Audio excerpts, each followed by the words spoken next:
kepada pemain dan ofisial tim. Sudahkah aparat Bukan 7 pelanggaran yang terjadi.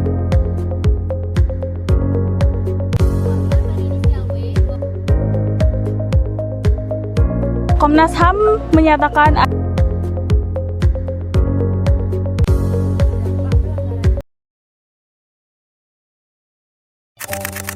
Aremania melakukan long march di Jalan Protokol Kota Malang.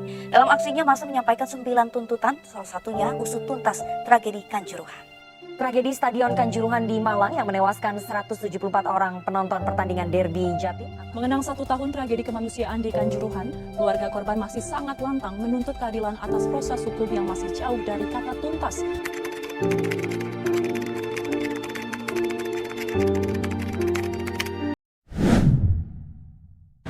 Pada tanggal 1 Oktober tahun 2022 kemarin telah terjadi penembakan gas air mata yang dilakukan oleh pihak berwajib di dalam Stadion Kanjuruhan.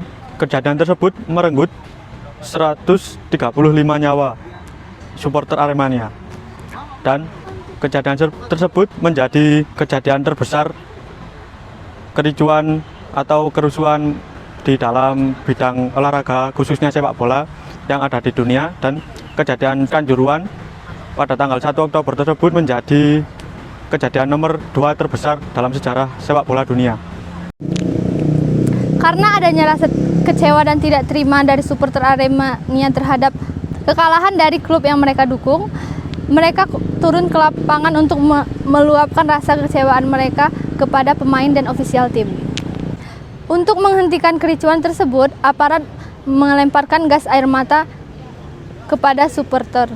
Faktanya, FIFA melarang petugas membawa dan menggunakan gas air mata di stadion. Tetapi, aparat kepolisian tetap menembakkan gas air mata ke supporter, sehingga menimbulkan kepanikan.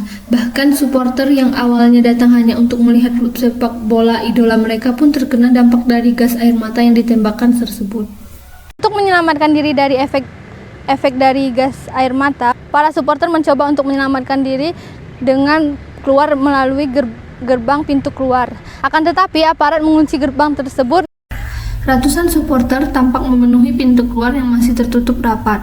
Mereka saling berdesak-desakan berharap bisa keluar dari stadion yang dipenuhi asap gas air mata.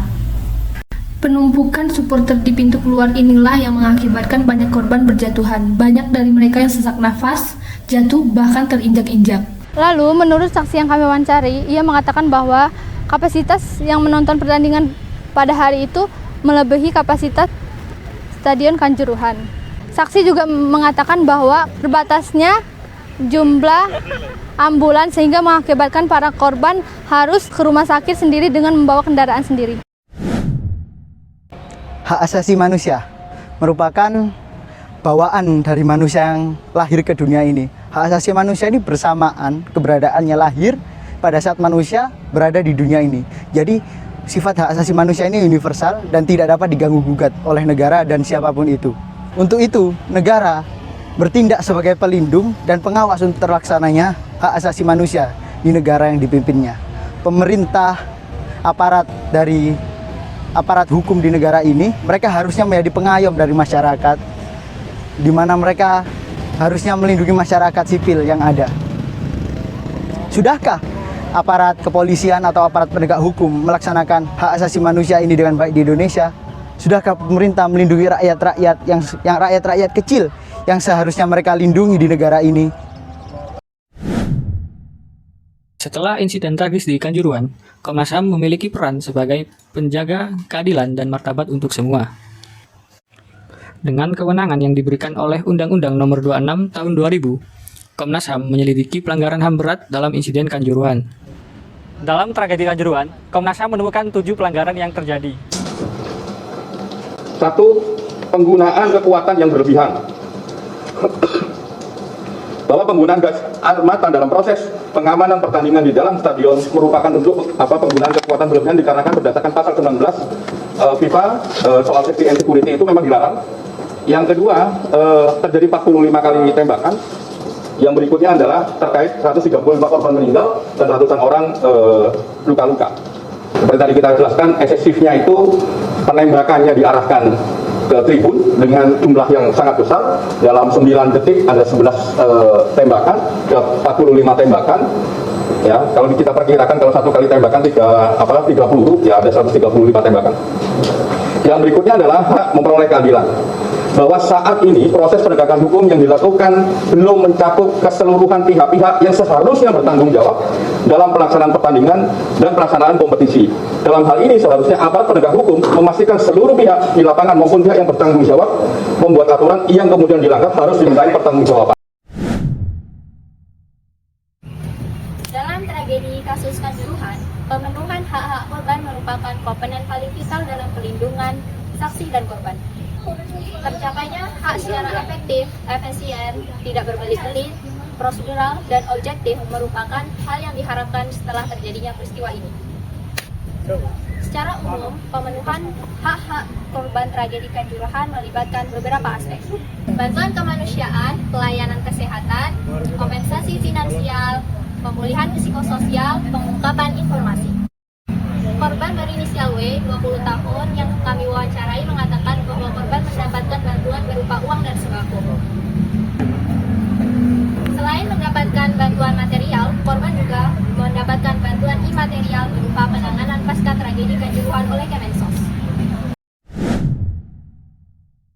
Tragedi Kanjuruhan merupakan peristiwa yang menyebabkan hilangnya 135 nyawa pada tanggal 1 Oktober 2022. Keluarga korban telah melakukan berbagai upaya dalam meminta haknya. Tuntutan restitusi telah diajukan oleh korban dan keluarganya sebagai kompensasi atas kerugian yang mereka alami. Tuntutan pemulihan secara fisik dan psikis. Komnas HAM menyatakan layanan bantuan pemulihan secara fisik, psikis, sosial, dan ekonomi, tetapi belum diberikan secara merata. Dalam tragedi ini juga banyak mengalami masalah mental yang tentunya membutuhkan pemulihan secara psikologis. Penegakan keadilan merupakan tuntutan yang mencakup penerapan hukum yang adil, transparan, melibatkan penyelidikan yang cermat dan objektif, dan memastikan setiap individu mendapatkan perlakuan yang adil di bawah hukum. Aparat penegak hukum ikut prihatin atas tragedi ini. Seharusnya aparat menjadi pembela pertama, tetapi aparat di sini menjadi pelaku. Banyak keadilan yang tidak dipenuhi. Salah satunya korban dan keluarga meminta tuntutan restitusi untuk kerugian secara fisik maupun mental. Komnas HAM menyatakan ada beberapa tumpang tindih data yang menyebabkan banyak korban yang tidak mendapatkan haknya. Banyak korban yang tidak mendapatkan haknya, tapi korban juga menggunakan biaya sendiri untuk pemulihan secara baik secara psikis maupun fisiknya. Korban juga mendapatkan bantuan sosial dan ekonomi dengan menggunakan biaya sendiri, akan tetapi setelah itu mendapatkan biaya kompensasi dari pemerintah. Dalam tragedi Kanjuruhan, penegakan keadilan belum terpenuhi secara keseluruhan. Dampak pelanggaran HAM dan tidak pemenuhan tuntutan korban terhadap aparat yang bersangkutan. Yang pertama, ketidakpercayaan masyarakat terhadap aparat yang bersangkutan. Pelanggaran HAM dan tidak pemenuhan tuntutan korban bisa menjadi ketidakpercayaan masyarakat terhadap lembaga atau aparat yang bersangkutan. Ini bisa merusak hubungan antara masyarakat dan pihak yang berwenang. Yang kedua, ketidakstabilan sosial. Protes dan juga masyarakat tersebut. Respon ketidakpuasan masyarakat terhadap dikarenakan belum ditemukannya titik ketiga, ketegangan hubungan antara pihak yang berkepentingan di sini, yaitu keluarga korban, kelompok advokasi HAM, dan keamanan aparat keamanan yang belum adil atau kurang transparan dalam penanganan kasusnya. Kurangnya kepatuhan terhadap hukum, kurangnya penanganan pelanggaran HAM, dan tidak pemenuhan tuntutan korban bisa menjadi ketidakpatuhan terhadap norma-norma hukum dan etika. Kelima, dampak psikologis korban. Korban Kanjuruhan ini mungkin mengalami dampak psikologis yang berat yang mengakibatkan trauma yang berkepanjangan kepada korban.